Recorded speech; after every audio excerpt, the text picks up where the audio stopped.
Sirih berlipat sirih pinang, sirih dari Pulau Mutiara. Pemanis kata selamat datang, awal bismillah, pembuka bicara. Bismillahirrahmanirrahim. Assalamualaikum warahmatullahi wabarakatuh. Bersama saya Muhammad Haikal Muhammad Sahar selaku moderator anda pada pagi hari ini. Dan hari ini adalah hari di mana hari yang cukup-cukup istimewa kerana kami telah membawa ataupun telah menjemput 5 orang asalnya yang kacak-kacak dan manis-manis ini.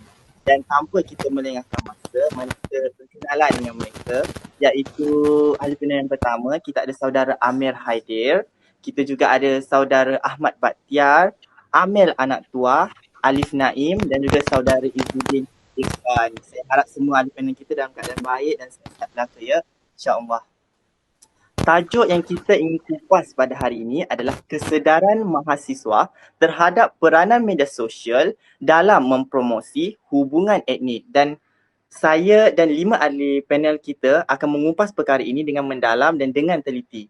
Dan seperti yang kita tahu, negara kita adalah satu negara yang unik kerana negara kita mempunyai pelbagai kaum dan juga pelbagai etnik.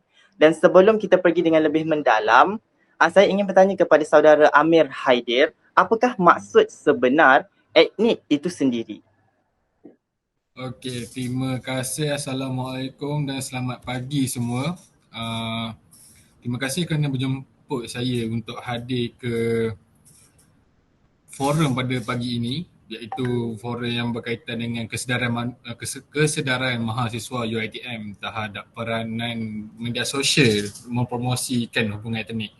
Okey, untuk definisi, kita lihat bahawa di Malaysia sendiri mempunyai pelbagai masyarakat yang mempunyai pelbagai masyarakat yang majmuk dan berbilang kaum, tak kira bangsa, agama dan juga budaya. Kita dapat lihat juga kaum yang menjadi majoriti, iaitu mempunyai komuniti yang terbesar adalah kaum Melayu, Cina, India, dan tidak juga kita lihat juga di belah Sarawak dan juga selepas itu kita dapat lihat juga etnik ini mempunyai pelbagai perbezaan dari segi budaya seperti saya katakan tadi, namun itu tidak menjadi satu penghalang kerana di Malaysia sendiri telah menggunakan pelbagai cara untuk menyatukan rakyat Malaysia itu sendiri dengan cara memperkenalkan konsep perpaduan dan juga konsep itu sahaja yang saya boleh simpulkan untuk definisi pada awal bicara ini. Terima kasih saudara Amir Haidir atas maklumat yang ringkas namun padat. Bila kita sebut tentang hubungan etnik, sudah tentu akan ada cabarannya. Oleh itu, saya ingin mempersilakan saudara Izzuddin Irfan, boleh tak saudara mengupas perkara ini dengan lebih lanjut, cabaran dari segi ekonomi? Okey, terima kasih kepada saudara Haikal selaku moderator kita hari ini. Melalui cabaran dari segi ekonomi, melalui aspek ekonomi terdapat dua perkara yang perlu ditekankan adalah penguasaan ekonomi dan perbezaan pekerjaan berdasarkan sektor ekonomi. Okey, pertama, penguasaan ekonomi memperlihatkan jurang luas bagi setiap etnik.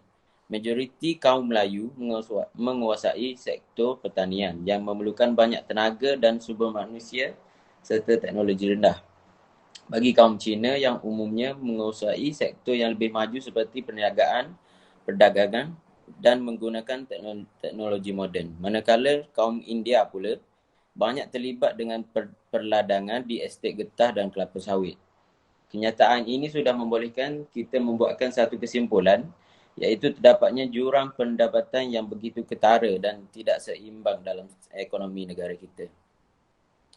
Okey, semua golongan etnik sentiasa mencuba untuk bersaing dalam ekonomi ini untuk berusaha mendapatkan hak dan keuntungan yang lebih besar. Sesungguhnya perpaduan negara tidak boleh dipupuk seandainya sebahagian besar penduduk kekal miskin dan peluang pekerjaan produktif yang tidak mencukupi. Okey, saya rasa itu saja daripada saya untuk cabaran dari segi sektor ekonomi. Terima kasih saudara Izzuddin ya. Kita telah menyebut tadi cabaran dari segi ekonomi. Dan selebihnya boleh tak saudara Amel untuk berkongsi kepada para penonton kita tentang cabaran dari segi sosial dan politik pula. Silakan saudara. Okay, saya ucapkan kepada tuan moderator kita iaitu Aika Sahar. Okay, selamat pagi dan salam sejahtera. Okay, untuk cabaran dari segi sudut sosial, saya ingin minta izin untuk petik satu ayat ni dari Tan Sri Ghazali Shafi'i pada tahun 1980. Okay, yang berbahagia mengatakan, the road to a cohesive and progressive society is a long and arduous one which is to use the Malay phrase is full of onak dan duri. Okay, kenyataan di atas ternyata dapat kita simpulkan bahawa pelbagai cabaran yang perlu kita tempuhi bagi membina negara Malaysia yang unggul di mata dunia. Okey, kalau kita lihat dari aspek sosial dalam hubungan etnik ni, dapat kita lihat melalui saya nak huraikan dalam 4 paradigma yang berlainan, iaitu dari sudut pemisahan fizikal, sistem pendidikan yang berasingan, polarisasi dalam kalangan pelajar dan kontrak sosial. Dari sudut pemisahan fizikal ni, ianya berlaku apabila masyarakat di negara ini yang timbulnya akibat dari awak yang terpisah oleh Laut Cina Selatan. Itu adalah dari aspek dilakukan dari segi sudut sosial. Dari politik pula, Malaysia ni terdiri daripada perbilangan kaum. Jadi terdapat beberapa cabaran penting untuk menstabilkan negara kita. Contohnya ada 4 cabaran yang saya nak perlu dalam politik ni, iaitu yang pertama adalah menyatukan perpaduan antara kaum, yang kedua adalah menyatukan orang Melayu, yang ketiga memorandum kaum-kaum lain yang mempertikaikan isu-isu pokok, dan yang terakhir adalah mengembalikan kepercayaan warga Cina dan India yang beralih sokongan kepada pembangkang. Kita yang perlu diatasi segera bagi menstabilkan negara kita. Oleh itu masyarakat dan kita sebagai mahasiswa haruslah memikirkan langkah dan strategi bagi memulihkan kembali prestasi politik Malaysia. Itu saja dari saya. Terima kasih saudara Amel. Ya, kami faham ya, apabila kita dalam pandemik begini, memanglah kita terpaksa berbincang secara online, dan kadang-kadang mungkin secara online ni mungkin ada setengah tempat yang tidak begitu, line-nya tidak begitu baik, dan kami faham tentang perkara itu. Apapun, terima kasih saudara Amel. Seterusnya, baiklah tuan-tuan dan puan-puan, saya ingin bertanyakan kepada saudara Alif Naim, apakah kepentingan menjaga hubungan etnik ini? Ya ke? Saudara sekalian? Boleh. Alhamdulillah. Boleh. Bila kita bercerita tentang kepentingan tentang hubungan etnik ni, baiklah kita kena ingat punca mengapa kita kena mementingkan perkara ini. Kerana kita tidak mahu rusuhan seperti pernah terjadi dahulu pada 1969, rusuhan kaum 13 Mei 1969, di mana rusuhan antara kaum menyebabkan ketidakpuas hatian mungkin dari segi hak keistimewaan dan sebagainya. Berlakunya tumpahan darah, bermati-matian, bergaduh. Dia juga mencemarkan imej negara dan juga ia juga menggugat keselamatan negara. Disebabkan itu, perlunya disuntik kepentingan dalam menjaga hubungan etnik, terutamanya bagi golongan muda lah, seperti mahasiswa, pelajar sekolah dan sebagainya. Baiklah, secara ringkasnya saya akan beritahu kepentingan hubungan etnik ni. Yang pertama, dia mencerminkan darjah dan sumber ketegangan sosial dalam sesebuah masyarakat. Dan kemudian dengan hubungan etnik ni juga, kita juga mungkin dapat memahami isu prasangka dan diskriminasi di sesebuah negara serta gambaran peranan faktor personaliti dalam menentukan tingkah laku ahli masyarakat. Justru hubungan etnik ni juga penting dalam kita memahami kesan perindustrian di sesebuah negara. Dan yang terakhir, saya rasa hubungan etnik ni juga penting dalam mempengaruhi dasar sosial dan perancangan sosial bagi sesebuah negara. Sekian, terima kasih. Terima kasih Saudara Alif. Jadi jelaslah di sini bahawa kunci keamanan negara datangnya daripada setiap lapisan masyarakat dengan cara bagaimana mereka menjaga hubungan etnik itu. Dan kita akan beralih pula kepada Saudara Bakhtiar ya. Ya, saya. Apakah cadangan yang boleh saudara kemukakan bagi mengeratkan hubungan etnik di negara ini? Baiklah. Terima kasih Saudara Haikal Sahar atas soalan yang sangat menarik untuk dikupas. Baiklah, cadangan pertama ialah melalui perkahwinan campur. Perkahwinan antara kaum ni dapat mengukuhkan pertalian dan juga persaudaraan. Kita dapat mengeratkan lagi semangat perpaduan antara etnik. Dengan ini juga, pihak kerajaan boleh memainkan peranannya dengan memberi galakan terhadap masyarakat dalam mengamalkan perkahwinan campur, ini melalui sistem pendidikan ataupun bidang pendidikan. Apa yang dapat saya perhatikan hari ini ialah apabila wujudnya perkahwinan campur di negara kita ini dapat melahirkan suasana perpaduan yang ampuh lagi kukuh. Secara tidak langsungnya, hubungan antara kaum ini akan terjalin erat kerana pertalian sudah pun dijalinkan dengan ikatan perkahwinan. Bukan itu sahaja, sifat perkahwinan ini dapat meleraikan perkauman yang tertanam dalam diri setiap individu. Untuk cadangan yang kedua pula, untuk membentuk hubungan etnik yang kukuh ini, ianya perlu dibentuk sejak dari bangku persekolahan lagi, di mana mata pelajaran sejarah yang diperkenalkan itu perlu disemak semula. Kenapa perlu disemak semula? Kerana penyemakan perlu dibuat berdasarkan rukun negara. Hal ini berarti dalam konteks pelajaran dan pembelajaran sejarah ini, penekanan seharusnya diberikan kepada soal hubungan etnik. Baiklah, untuk cadangan terakhir dalam membentuk perpaduan etnik ini ialah kita haruslah memberi keadilan dan layanan yang sama rata untuk semua kaum, terutamanya dari segi syarat pengambilan kerja. Kita tidak seharusnya melihat dari aspek agama dan bangsa untuk mengambil seseorang itu bekerja. Hal ini kerana ianya akan mencetuskan jurang antara kaum itu untuk terus bekerjasama. Sedangkan kita memerlukan kerjasama dari semua kaum untuk memajukan lagi negara. Sekian sahaja daripada saya. Baik, terima kasih Saudara Bakhtiar ya, atas perkongsian itu tadi. Saya harap ahli-ahli panel saya pada hari ini okey ya. Kalau rasa lenga-lenga badan bolehlah gerak-gerakkan sikit sebab kita akan berbincang dalam 2 jam lagi ya. Okey, baiklah. Pada tahun 2021, kita dapat melihat bahawa media sosial sering digunakan oleh setiap lapisan masyarakat dan hampir 85% penduduk di dunia ini mempunyai sosial media mereka sendiri. Jadi soalan saya, adakah media sosial ini mampu meningkatkan hubungan etnik? Mungkin Saudara Amir Haidir boleh menjawab soalan ini.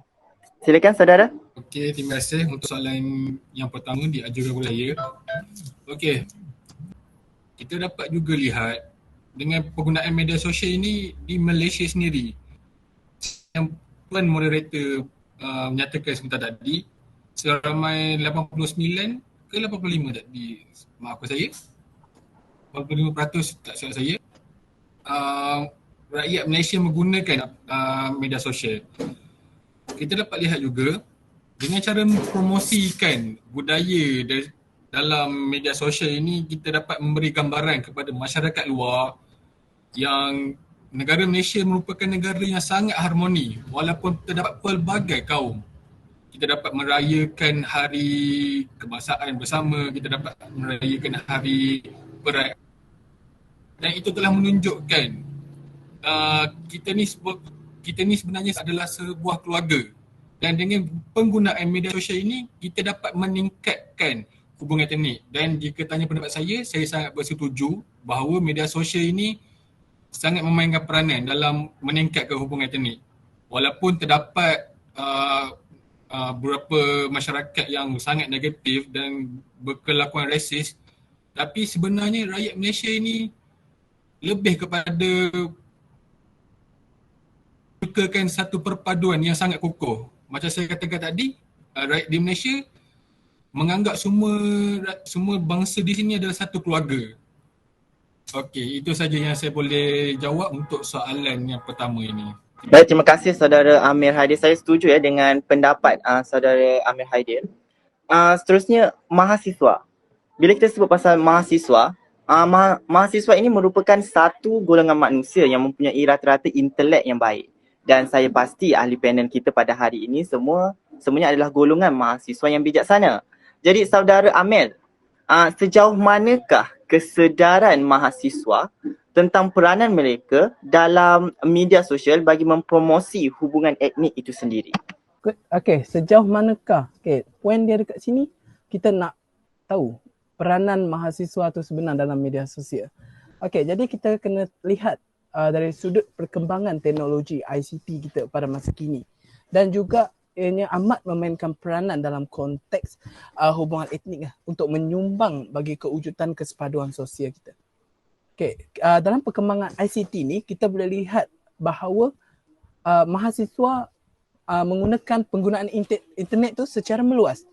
Jadi penyediaan pelbagai menu internet ni yang kita boleh lihat seperti email, chatting, blog, Facebook, Twitter, Skype dan sebagainya. Okay, yang telah memberikan wadah baharu kepada mahasiswa di mana mereka dapat memainkan peranan mereka dalam media sosial itu untuk membina hubungan sesama manusia merentasi sempadan etnik, agama, budaya dan negara. Oleh itu dalam konteks yang saya nak terangkan dekat sini adalah kesepaduan sosial itu, dekat situlah mahasiswa dapat peluang untuk meneroka, mencari, mengenali dan memahami maklumat pelbagai etnik dekat media sosial tersebut. Maka keadaan ini menyebabkan penggunaan ICT ni kita dapat memahami latar belakang sesuatu etnik tersebut dengan secara dekat. Oleh itu di Malaysia ni perkembangan budaya internet yang meluas secara tidak langsung telah menjalinkan hubungan antara manusia. Jika kita sebagai mahasiswa memainkan peranan untuk mempromosikan hubungan etnik ni dekat melalui media sosial. Okey, itu sahaja. Terima kasih saudara Amir. Betul ya. Mahasiswa adalah golongan yang sangat-sangat penting sebab mereka mempunyai pendidikan. Jadi mereka seharusnya lebih mengetengahkan hubungan etnik ini ke setiap lapisan masyarakat untuk memberi kesedaran kepada rakyat Malaysia sendiri bahawa betapa pentingnya hubungan etnik itu. Seterusnya, saya ingin beralih kepada saudara Ahmad Bakhtiar ya. Apakah peranan yang harus dilakukan khususnya mahasiswa bagi mempromosi hubungan etnik? Baiklah, terima kasih saudara Haikal. Boleh dengar suara saya semua? Okey. Baiklah, peranan yang harus dilakukan khususnya mahasiswa bagi mempromosikan hubungan etnik. Yang pertama sekali, kita sebagai seorang mahasiswa ni, kita perlu mengamalkan budaya ziarah menziarahi. Maksudnya di sini, saya nak katakan, amalan ziarah menziarahi ini banyak memberi kebaikan, terutamanya dalam menghubungkan dan merapatkan hubungan silaturahim sesama mereka. Bukan itu sahaja, Islam juga menggalakkan umatnya untuk memperbaiki hubungan sesama manusia, tidak kiralah dia berlainan bangsa ataupun agama. Baiklah, yang kedua, kita sebagai mahasiswa ini, kita nak promosikan hubungan etnik tu, kita perlu ada sikap kemesraan komunikasi.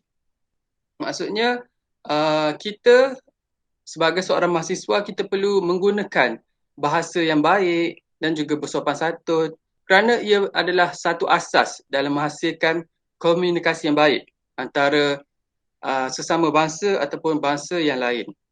Dan ini juga untuk mengelakkan daripada masyarakat di luar sana memikirkan bahawa kita ni ialah seorang yang sombong.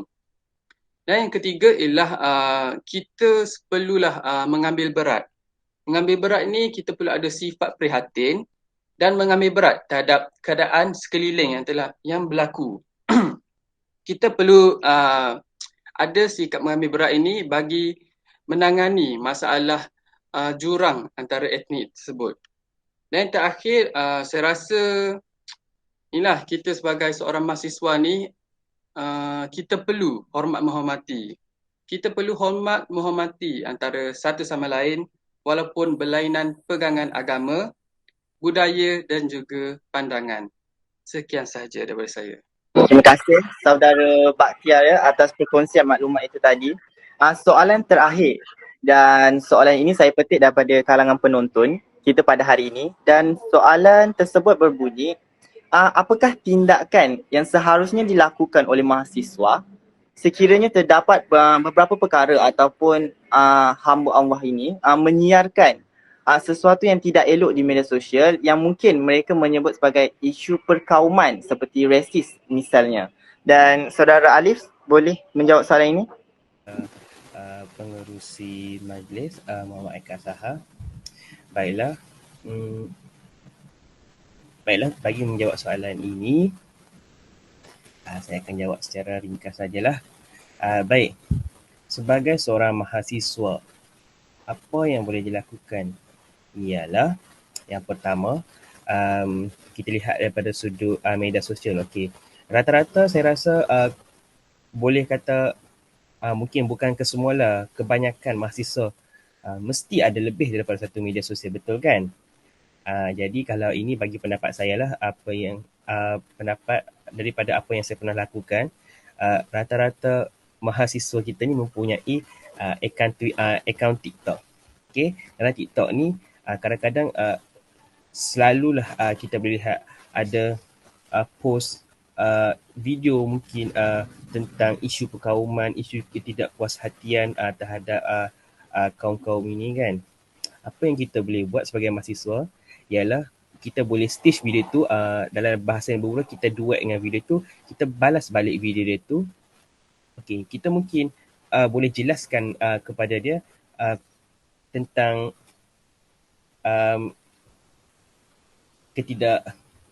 negatif lah apabila kita mewawarkan perkara yang melibatkan isu perkauman ini. Lagipun kita ni mahasiswa, tidak banyak benda pun kita boleh buat. Jalan lain yang kita boleh buat, mungkin kita boleh report lah akaun TikTok tersebut, sebab ianya agak negatif lah kan, sebab isu perkauman. Sebab kita ni Malaysia ni negara yang berbilang kaum, kita masyarakat majmuk, sebab ada pelbagai bangsa. Benda ini amat sensitif. Jadi kita kena tengok jugalah rasis tu dari segi apa, sebab apa yang saya tahu, rasis ni ada pelbagai jenis. Ada rasis jenis individu, ada rasis berbalik. Rasis berbalik tu macam seperti orang tu amal rasis tu tercetus disebabkan rasis orang lain, reaksi kepada rasis lah. Contohnya Melayu reaksi kepada Cina. Okey. Mungkin dia wujud daripada situlah rasis ni. Jadi tidak banyak benda pun yang boleh dia buat. Saya rasa mungkin dua tu je lah buat masa sekarang ni untuk mahasiswa. Sebab kita ni mahasiswa bukannya orang yang besar sangat pun. Tapi kalau kita macam stitch tu kan, ia boleh bawa pengaruh yang besar juga, sebab kebanyakan orang menonton TikTok tu. Tapi kalau untuk nak bagi ia lebih berkesan, selalunya kita akan letak hashtag. Mungkin hashtag stop racism ataupun hashtag stop kalau macam di luar negara kan, contohnya macam di negara barat, mereka ada satu hashtag, tak silap saya, namanya hashtag hashtag Black Lives Matter, macam tu. Maknanya kita nak tunjukkan kepada dunia bahawa kita tidak perlu pun untuk membenci ataupun menunjukkan rasis terhadap satu bangsa yang lain, walaupun kita duduk dalam satu negara yang sama. Baiklah, setakat itu saja perkongsian saya. Terima kasih saudara Alif. Kita balik kepada saudara Izzuddin ya. Apakah yang dapat disimpulkan oleh saudara sendiri tentang topik perbincangan kita pada hari ini? Okey, terima kasih Muhammad Aikal. Secara keseluruhannya kita dapat menyimpulkan bahawa perpaduan kaum ataupun hubungan etnik ini adalah perkara utama yang harus diberi perhatian, kerana pemupukan hubungan etnik antara masyarakat adalah amat penting bagi negara Malaysia. yang bermasyarakat majmuk serta menjamin kestabilan politik dan ekonomi negara. Okey, kerajaan sentiasa prihatin dan mengambil berat terhadap isu perpaduan ini supaya dapat mengekalkan keharmonian kehidupan di negara kita selain menjaga kemerdekaan yang telah dicapai melalui perpaduan nenek moyang kita. Okey, oleh demikian setiap kaum, golongan masyarakat dan semua pihak adalah terlibat bekerjasama dalam mencapai kehidupan usaha yang murni ini bagi menjamin kehidupan sejahtera yang berpanjangan. Okey, bagi saya itu saja kesimpulan untuk topik kita hari ini secara ringkas. Terima kasih. Terima kasih saudara Izzuddin ya. Jadi jelaslah bahawa perpaduan kaum ni sememangnya penting kepada kita untuk menjamin keamanan negara, dan kalau kita tidak melakukannya, kalau kita tidak bertindak, siapa lagi? Sebab golongan muda inilah yang akan menentukan masa depan negara. Jadi alhamdulillah selesai sudah segala persoalan dan perbincangan, dan saya sebenarnya memang seronok dapat bersama-sama berbincang dengan ahli-ahli panel kita. Terima kasih ya ahli panel kita semua sebab sudi hadir. Terima kasih. Sama-sama. Ya, sama-sama. Okey. Sebelum tu banyak keluk ke penarik, keluk tumbuh pohon kuini. Nan elok bawalah balik, nan tak elok tinggallah di sini. Sekian, itu saja daripada saya. InsyaAllah bertemu lagi pada minggu hadapan, hari yang sama, waktu yang sama, tapi tajuk yang berbeza. Sekian, Assalamualaikum warahmatullahi wabarakatuh. Waalaikumsalam warahmatullahi wabarakatuh.